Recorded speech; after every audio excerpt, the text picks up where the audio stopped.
Panig sa katotohanan, panig sa bayan. Tingbuntok ng ibabayang balita. Clark Tarlac Expressway Victoria Arroyo. Exclusive. Investigasyon kimpangat alabukin to sa kalasnabat ng estudyanteng civil condition. Susulong ng sangguniang panlalawigan. Exclusive. 8 miyembros ng paihigang o manakaw krudo meto pala. Kayanakan, manimuna lang ka rin magdarami. At kabaluan ng pong kampanya sa Lanting Dengue, penimuna ng ABS-CBN Pampanga Channel 46.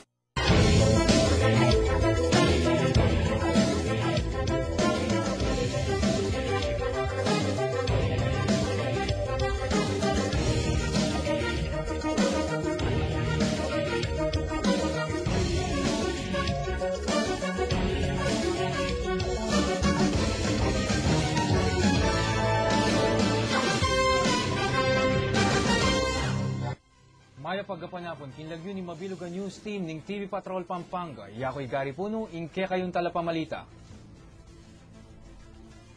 Pamuntok ng Bases Conversion and Development Authority, miyayalawang sektor, Aguman, Memalen, Manoknong King Rayon 3, Ampoy Presidente Gloria Arroyo. Mitipon na para kimpamamuklat ng dry run ng Subic Clark Tarlac Expressway. Magpatrol, Maylene Valencia.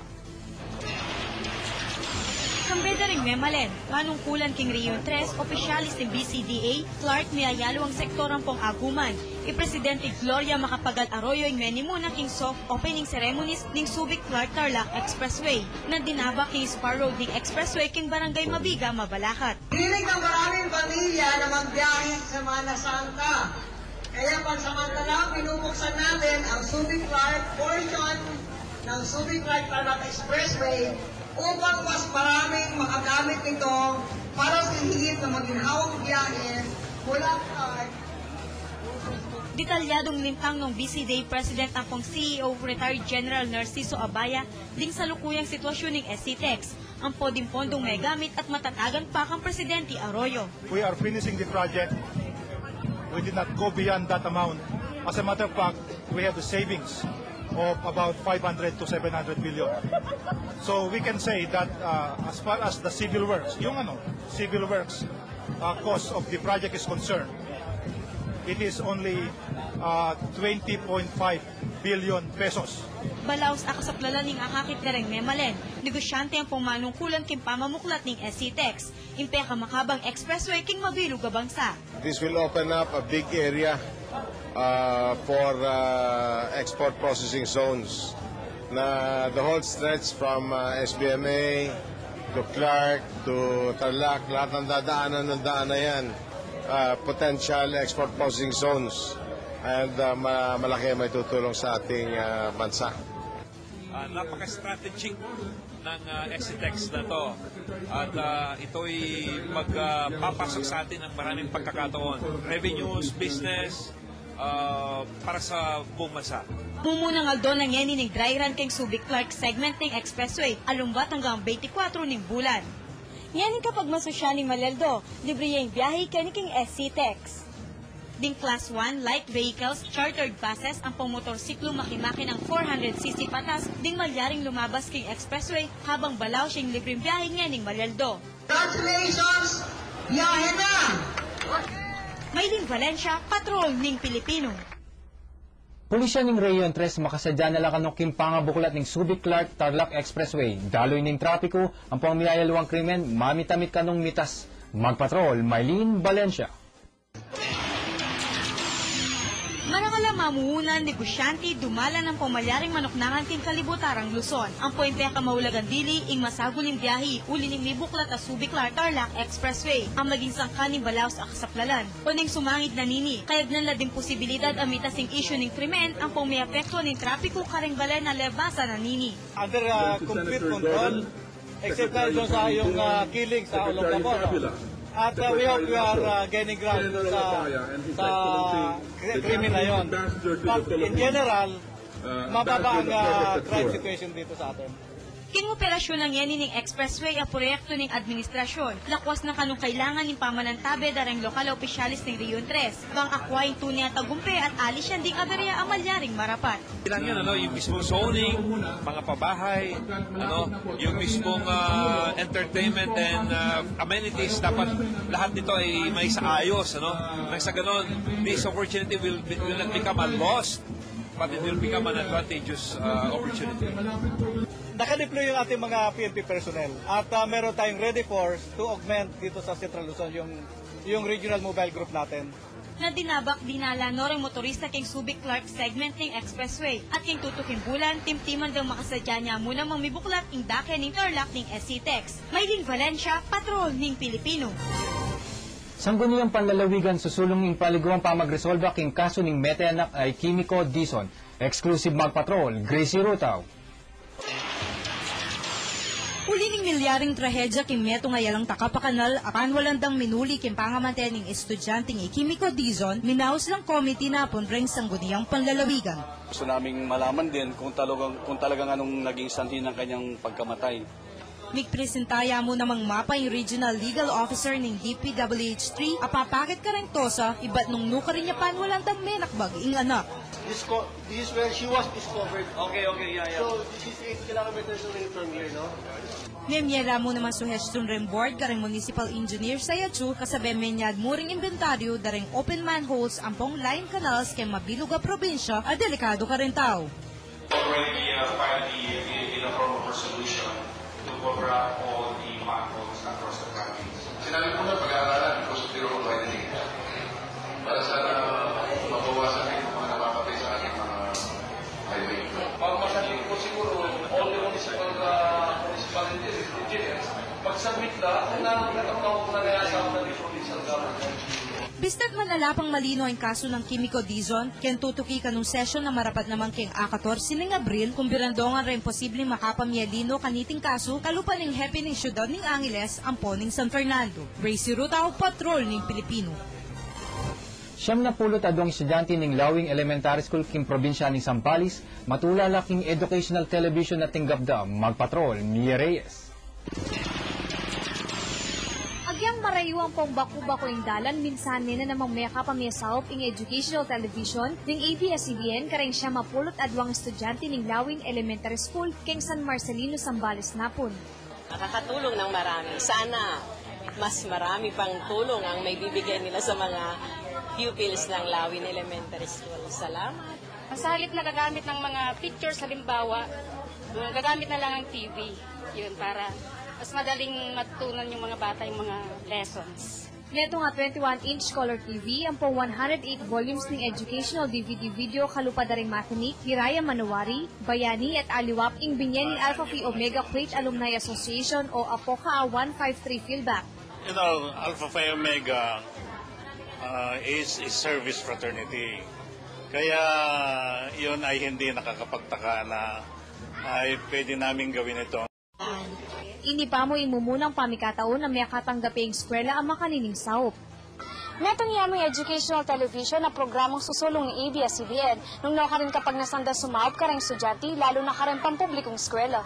Asa na king programang ini mas lumuwalas na kano'y isipan may balang estudyante at papunta king masanting na paintungulan. Mia Reyes, Patrolling Pilipino. Tutuki, 8 lalaki, arestado laking pamanakong krudo, ing detalye kabalik ng TV Patrol Pampanga. Ang Director ng DILG Region 3, personal yung migsadya king munisipyo ng Balen ng Magalang, bang makipamipulong kareng adwang alkalde. Nunom mikakasunduan na rin adwang partido, kabang migtalaga niya mang OIC ing DILG. Magpatrol, Maylin Valencia. Mismong DILG Regional Director Josefina Castilago ay may kirurut karengadong Mayors Arilindon Punanan, ampong Romy Pexon ng Balen ng Magalang. Iniebang palakuan o pati panting pwesto yung ninuman karengadwa. Nunebang asales ay issue daling mababala maobra ampong serbisyo ng munisipyo kareng Memalen. Hanggang sa Miyerkules, tatawagin natin itong parang transition, no? Peaceful, cooling off period. Objective dito is to preserve the peace and order situation in the area. Pwede na silang they and their supporters, pwede pong iiwan yung munisipyo na. and they can give the police or the representatives para po hindi masyadong madami ang tao dito at mabawasan po yung tensyon at makapagpahinga po yung mga tao. May talagayang OIC ng munisipyo yung Municipal Treasurer ay Fausto Sengson Jr. ang magsilbing talapirma ka rin transaksyon di kakit sweldo na rin empleyado ang poking proseso ng waste management kilugnamo ng Atlongaldo. Kung sino man ang upo, pagkatapos nito, sweldo kami. Sabi ko pala kayo mampuwatan dyan yung kiratamo kung bibiye, obligasyon kiratamo as caretaker. So asahan nyo po na gawin ko po yung karapat-dapat for the common goal. Pabor naman king makanining desisyon ding ni sumangid a partido at apagkarayan mo ring kusang lubrang tipahing ninuman karela hanggang ubaying Miyerkules depende kay maging resulta ng injunction ang manibating Comelec Central Office. Hindi, pwede na kaming umalis. Yun ang agreement natin. Pwede siyang umalis sa opisina niya. Pwede akong umalis sa opisina ko. As lang, pag gusto namin magbalik, pwede naman din. Parang ganun. Kung halimbawa kung dumating yung Wednesday ng 12 p.m. Hindi makakakuha ng injunction, sabi niya po, bababa daw. At kami naman, kahit wala pang Wednesday, kung makakuha siya ng injunction, kami naman po ang bababa. Yan po pinangako ko po sa DILG at saka sa ating mga head ng kapulisan. Milupan namang mengulay trikunana ng Pompexon karing talasupporta ang pamemalen, ang manatindi at pibabatang dapay milyaring sitwasyon. Uling ang murin lumbat, lumwalya yung katutuan. Maylin Valencia, Patrol ng Pilipino.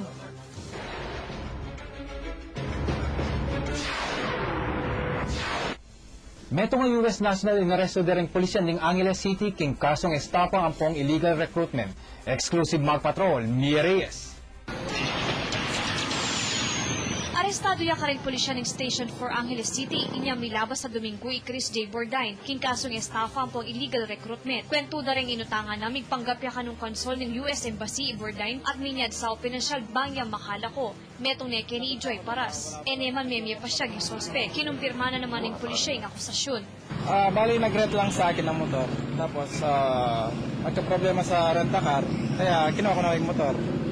Sa pinagana. Kaya ngayon, hindi pa nagbabayad hanggang ngayon. Kaya, tapos yung cheque wala naman. Kaya marami nang dumating na complainant. Inya balaos ding dalawang kaso. Sa pag-issue ng mga cheque, yung mga complainant na nalaman nila na yung in-issue sa kanila na walang pondo sa bangko. Siya ngayon na nakaharap sa kasong illegal recruitment, tsaka large-scale illegal recruitment, tsaka estafa. Kasalungsungan dela da neighbor din king Angeles City Jail. Mia Reyes, Patrol ng Pilipino. Pusher, mera katyaking balen ng guagwa, magpatrol, Gracie Rutaw. Diretso yung isukulan ni Mera Kapapusher ay Yaldrin de la Cruz alias Pokpok, 21 anyos, makatuknang kem Barangay Santo Cristo, na pambandang alas 3 ng gatpanapon kem bypass operation na gawa ng Guagua Police. Mekwak yung pusher yung metong sa shay ng shabu, tutor, lighter, blade, plastic kapibat ng shabu, ₱5 na peso sa mark maning ginamit da kem bypass operation, ang pang mapilang balot ng plastic aking paniwala da rin police, gagamitan ng suspect kem pamagrepak droga. Agpangkang Police Chief Inspector Marcelo Dayag ng Guagua PNP, alimukan no inimo mo ng pamikataon ang mera kaping may sabing suspect. Uling miyabe niya naman iti, ken kasong pamanako mo naman ken balen ng lubaw. Reng residente ang pang opisyalis ng Barangay Santo Cristo, ing megindalan ken pangarakap ng suspect ken talamak ng pamanawak droga ken lugar. Kapang reseptong sa information, yun nga, nagkandak ng bypass operations na yung mga polis natin. So sabay nagipag-coordinate tayo sa PDEA. So ayun na nga, nagiging successful naman. Aminado naman ng suspect agagamit yung droga o ning lingad ng akusasyon ay iya tutulak yo. Nakakasutulak magrana ko mo pa. Kasong violation of Section 5 and 12 ng RA 9165 o mas balok in drug pushing ang pang possession of drug paraphernalia in kasong idalumdakin suspect akasalungsungan makasukol ngeni ken Guagua Police Station. Gracie Rutaw, Patrol ng Pilipino. 8 lalaking arestado laking pamanakong krudo, exclusive magpatrol, Mia Reyes. Arestado la ring 8 lalaki kimpamanakong krudo ning karelang pipagobran ken Bulacan inyang Sabado. Akilala la ring suspect Ariel Felipe Rodriguez, Arvin Ayud, Ferdinand Calawagan, Danilo Semaniano at ring aliwada pang kaobra. Ginagawa nila, sinisip-sip nila yung gasolina ng mga trucks na dala nila at yun ay binibenta nga nila dito sa mga nabibili. Yung mga pahihigang talagang medyo rampant dito sa mga kung saan nakaparada yung mga trucks na malalaki. Pamisalida la kanuring kada container a 670 pesos. Kumpara ka rin gasolinahan makiulagay ang 800 pesos. Aminado naman ang suspect yung akusasyon karela. Kinukuha po sa amin ng mga mamimili. Yung binabayaran lang po sa amin. Kami po, manghihingi na po kami ng pasensya, patawad. Sana po, patawad niyo po kami. Kung isa isang buwan, gawa namin. Pero aminado kayo, sir, Aminado kami na nagawa namin. Hindi ko na kung bakit na pumasok sa issue na humingi ako tawag sa boss namin na patawarin niya ako dahil hindi ko naman ginagawa. It's the first time. Niyabaya naman king kaso yung sasali ay Ricky Vergara. Sila kasi nag-test kasi siya sila eh. Tapos na-trap ka rin, magagaling mga pulis na pala, na-check po kami. Pero sila nagpo-contact sa akin. Kasong qualified theft ang pong PD 1612 o anti-fencing law ing idalong da karing suspect. May naman babalaing hepe karing gagawa pang makanining negosyo. Nang babala dito sa mga gumagawa pa ng mga ganito na dito sa bayan ng Mabalacat ay hindi namin sila tatantanan. Makasukol na rin ni Kim Pulisya ni Mabalacat. B. Reyes, Patrolling Pilipinas. Tutuki, pabasa, pamagparaya ang pamamusang krus king Barangay Santa Teresita king Siyudad ng Angeles, pwede mo nang direng kaya nakan ay nung pisanda nabing ang tabayanan kabalik ng Kini Patrol Pampanga. Ang magpatunay king karelang balaw sa suporta kang Vice Mayor Vicky Vega Kabigting, makapalugkay ning gelingan ng pondigalidad ding gagawa ng pumpatupad ng Kabigting king kayang sasakupan ang Siyudad ng Angeles. Alam naman po natin na the Vice Mayor were elected to preside over the local legislature. At maliwanag po, itong ating Vice Alcalde, si Vice Mayor Kabigting, diniklasan ng persona non grata, just doing his duties and responsibilities as the Vice Mayor and presiding officer of the City Council of Angeles. So we support her dito sa laban na to. Sa salansangan niya, muri ni VML ang inapruba na pangapersona ng grata ng VM Kabigting. Kanustoy ni para king ninumang manungkulan na kikimot para king katuliran ng balang metong. Ipan ko sana ay namilyaring makanyan, although politika mo sigurado yan. Pero sana na milyaring makanitang biro mo deklaraming personal ng grating metong tao. Ano kasakit kaya ita? Nung kanako ko tanggapan ita siguro masakit. Makonsuelo yung VM Kabigting muling sumangid ng pamiargo malalyari kareng session na sakop na. Ela kanumilalako king gulot na din kayang kalupang Vice Alcalde. Thank you very much po. At ako naman po, sasabihan ko Karela, rest assured na kaya ko po, gagawang ko uling kayang diktana ng kakong konsyensya, ang popong kayang diktana ng batas. Maylin Valencia, Patrol ng Pilipino. Metong karing manyulong kimpama ni Garal ng Kapampangan, Miyango Nebe, Magpatrol, Mi Reyes. King edada siya mapulot metong Miyango Nebe, uling na ning sakit kimbaga, ing metong karing manyulong kimpama ni Garal Kapampangan ay Evangelina Hilario Lacson. Kwento daring anak na nini, pati kimbale, dala na pamurin Evangelina ing advokasya Kapampangan. Kapampangan, hindi ba talaga yung malamin? Sinabi ka, ganyan ang pagkasabi sa Kapampangan. Iya, Burina, yung Kapampangan, mumuna kayong bokabularyo, makalingwan yakan. Agyang alanya kaning imada at pamurin kaning pamanigaral alikwan na karela, ing importansya ning amanong siswan. Pero natin mo rin na itong nasalitang Kapampangan na malyaring gamitan, ita ka na yung dapat gamitan, para yung mababating, intunay diwan. At saka pekayamot na ng salitang Kapampangan. Nandingkat panapon kitkod na ni King San Pedro Magalang, Mia Reyes, Patrolling Pilipino.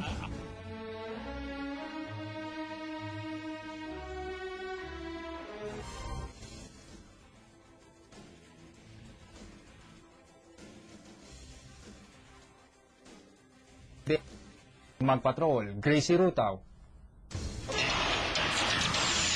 Kaugnayan ng pamagunita karing kasakitan ng Ginong Jesus Patsendara tingin Maleldo, kening Barangay Santa Teresita, aliwa naman ng megin tradisyon do. King panimuna daring kayanakan ing penitensyara, imbes na king Biyernes Santo mararapat, umpisan danel Lunis pangbengi. Atin ng pabasa, magsalibat-bat ang pangmamusan Cruz Kendalan. Yung panata po, importante dyan. Hindi namin po pinili kung sa loob nila. Deni magparaya ang pangmamusang Cruz, durutan dorang 15 punining barangay. Ang mamabot mo ring mekad 5 hanggang 7 kilometro ing dayo. Kalupan ng Jelvin Sunga, 17 anyos, 5 na nakanong banwang gagawa niti. Kabang i-DJ Gamboa, pangapat na banwana na iti. At nyangkot na milarening kaya nakanot bakit gagawan da iti, metong mo yung meging pakibat da. Sa kasalanan po, ngayon pengari ko. Para niloko na sa aking mama. Pero ama ako. Bakit po sir? Masakit kasi. Itsurang rening kaya na reni ila ng manako ka rin pasakit a bunga ng biye. Nanumaning kapag nasanda king sakripisyong ini, agyudang pibatan, uling makayantabi na yung kanuy ngapong gudo karela. Grace Rutao, Patrol ng Pilipino. Panata dareng residente king Balen ng Villa de Bacolor, mabiye pa mo rin magpatrol, Mia Reyes. Agyan limbog na laring mapil ang balayan po ang kapit na ning mismong pisamban ng balayang Villa de Bacolor. Alipa mo rin limbog yung panata daring residente Kenny. Metong lapang mo rin kano karing makiselebrasyon king Maleldo. Makaya dyan na kano karing kaganapan na magumpisa king Webis. Kahalagaan ng kanilang pananampalataya, ang kanilang relasyon, at kung ano yung mga ipinangako nila sa Panginoon, lalong-lalo na pag dumarating ang Semana Santa. Metong ni Josefa nunga karing deboto pa Che Maleldo. Kwento na adwang pulong banwana ng gagawan ini nung lo karing inikano yung pengako na kingkayang sarili. Thank God because we are all alive, my 3 children. I promise the Lord and I thank Him that He did not took our lives. Base naman king Committee on Tourism ng Balen, metong yakan ng Villa de Bacolor karing masanting at turismo at tutuki king syudad ng San Fernando. Religious event. Oo, totoo, ang Bacolor ay natabunan ng lahar, pero yung aming mga tradisyon, ito ay buhay na buhay hanggang ngayon. Asana dakalang memalen rin tumagon kanuking karelang selebrasyon pati namurin rin turista. Mia Reyes, Patrol ng Pilipino. Kabaluan tingus ng pamanyupil. Kabalwan king gustong pamanyupil king dengue dinakining ABS-CBN Channel 46 Pampanga kareng nemalen ning EPSA resettlement king Barangay Pulong Kakutod king Syudad ning Angeles. Magpatrol, Gracie Rutao. Binisiteng ABS-CBN Channel 46 sa niyang Sabado, king EPSA resettlement ng Barangay Pulong Kakutod, king Syudad ng Angeles. Kaugnenan ng kampanya na ng Department of Health, dikil ken dengue awareness, mika film viewing alimo karing kayanakan, nunya pati naring karing pengaring at su. Should be continuous, being that dengue now is considered an annual or a year-long problem. Kanya kasing Disyembre ng banwang 2007 hanggang Enero ng banwang kasalukuyan, mika dengue outbreak kening EPSA resettlement. Nung ka rin, metong yung mete, kabang adwang pulot metong noman rin may hospital. Uliing kalinisan ng susi ng pamanyupil ken dengue, may miyala namang cleaning materials ring ABS-CBN karing memalen ka rin. Salamat kay ABS-CBN TV46. Kaya programa da, piktunan din pasining kay kaming lugar, lalong-lalo na kaya nating EPSA resettlement, anong lugar na mas akita mo, mas nakalamangay lang sa amin. Mga community service kayo po every month, once a month, kaya pong buong Pulong Kakutod, para po itapong dengue outbreak na kakayanda, milako po kayo ng Pulong Kakutod. Kasabihan na mo naman mining libreng urod, kabang magpapyalong karemeka datlong dala ni anak ang pang mga tuwang tinagon. Kapag napulot may kalinisan, para po yung dengue, may kalat ka rin tao. Marakal ko po sa KTFSA. Kanya magpasalamat po naman po. Kung ulit pong pasibahin ng Big Brother. Kasi po, yamo po yung mga kasaya ka rin tao po, kid.